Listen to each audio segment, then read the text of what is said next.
J'ai plusieurs fois été victime de désinformation. La première, une désinformation qui revient souvent sur moi, c'est mon appartenance à tel ou tel parti politique alors que moi, je suis journaliste.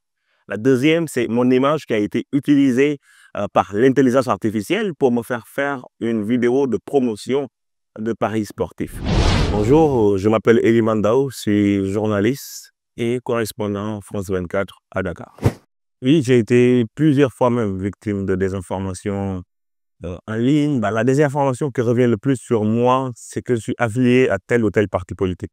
Souvent, lorsque je traite un sujet politique, dans les commentaires, parfois même dans les messages inbox, on m'écrit pour me dire vous êtes de tel ou tel parti. Alors que moi, dans mon principe, le journaliste ne peut pas adhérer à un parti politique. Ça, c'est un principe que j'ai personnellement. Et surtout, un journaliste qui traite de l'actualité politique. Si tu traites de l'actualité politique, tu ne peux pas être membre d'un parti politique. Et ça, c'est un principe fondamental en moi qui fait que non, je ne suis d'aucun parti politique. Et bon, c'est ce que je tente de faire souvent en répondant aux personnes qui m'accusent de cela, mais c'est en vain. On a l'impression que une fois qu'on répète une information qui est fausse sur toi, on a tendance à le répéter, les gens pensent que c'est vrai, alors que fondamentalement, c'est totalement faux. Une deuxième désinformation, c'est par rapport à une vidéo montée via l'intelligence artificielle. Un jour, je naviguais sur Facebook, on m'identifie sur une publication et à ma grande surprise, je tombe sur moi-même, sur mon visage, en train de dire en train de donner des informations sur une application de paris sportifs. Alors que moi, fondamentalement, je suis contre les paris sportifs.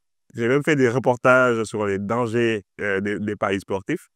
Et me voir via l'intelligence artificielle utilisée par d'autres gens qui veulent utiliser mon image pour faire la promotion de leur application, ça m'a fait rire dans un premier temps.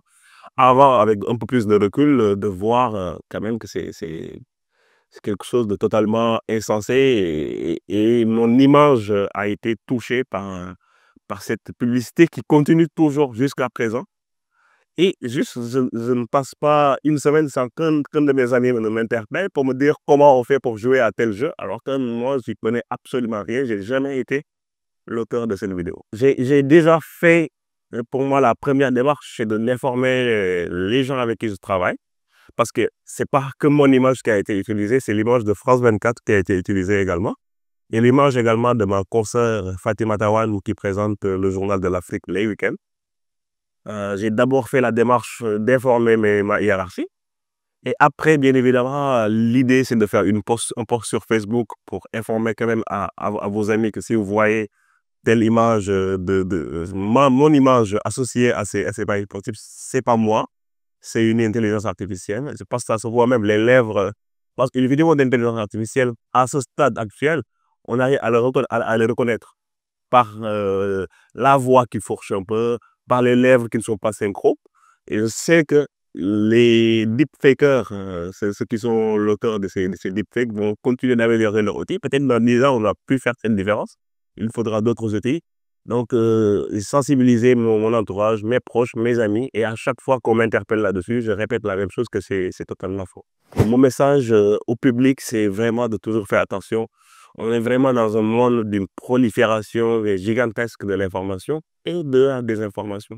La désinformation même a tendance parfois même à prendre le pas sur les informations qui sont certifiées. Donc, on navigue sur les réseaux sociaux, TikTok, Facebook, Instagram. On tombe souvent sur des informations grosses qui, à première vue, au lieu de nous émouvoir ou que cette information nous emporte, on doit développer notre esprit critique, douter et essayer également de s'initier au fact-checking, de savoir vérifier par nous-mêmes des informations. Ça, c'est quelque chose d'important. Pour moi, ça ne doit plus être réservé qu'aux professionnels, qu'aux journalistes. Le public doit également savoir démêler le vrai du faux en regardant une information sur les réseaux sociaux. Africa Check. En savoir plus, faire mieux.